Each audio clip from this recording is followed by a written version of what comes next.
Hello po mga kaibigan, mga idol, isang mapagpalang araw po sa inyo lahat. Andito na naman tayo sa ating vlog. Dito tayo sa tindahan namin mga idol.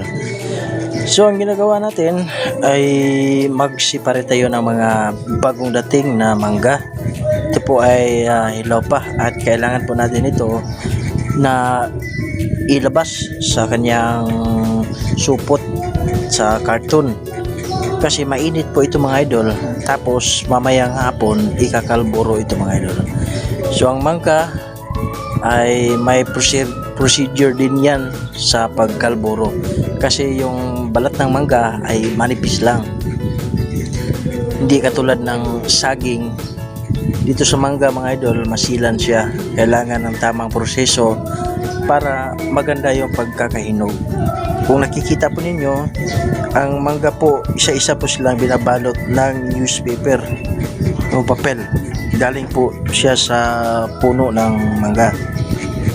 So talaga halata pong fresh na fresh pa talaga ito mga idol. At ibibenta natin siya sa nasa 140 to 150 lang, no, yung binta natin pag ito ay nahinog.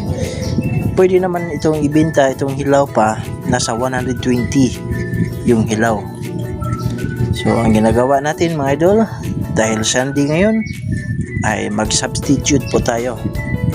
Itong aming tindahan na prutasan, dito sa amin, sa aking biyanan lang. Bali, ang ginagawa lang natin ay patulong-tulong lang, pang agapay lang ba. Dahil tuwing Sunday kasi mga idol, nagsisimba yung aking biyanan, kaya need sila na may magbantay dito sa tindahan. At tuwing Sunday din naman, free yung aking Mrs. Dio, kaya kami na lang yung nagbabantay instead na kumuha ng ibang tao. Alam nyo naman, sa panahon ngayon, may mga tao na mapa-abuso ba. Hindi natin masiguro yung kanilang trust rating, kung totoo ba sila magbenta, kasi minsan nangungupit, ganyan mga idol ba. So kitang kita po ninyo mga idol, ito po yung mga mangga na binalot pa talaga ng papel galing sa puno. Ayan o, napaka fresh nya. At ito mga idol, continue pa rin tayo sa ating ginagawa. May gilap shoutout pala sa inyong lahat mga idol, sa mga sumusuporta sa aking channel.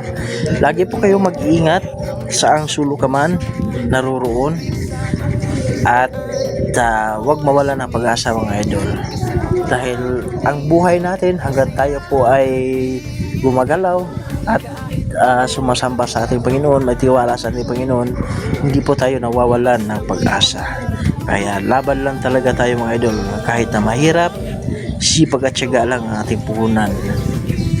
Dito sa mundo, kailangan nating magsipag para makakain. Lalong-lalo na tayo po ipinanganak na simple lang, mahirap, kaya kailangan talaga natin tumaban. Tara na't magkwento.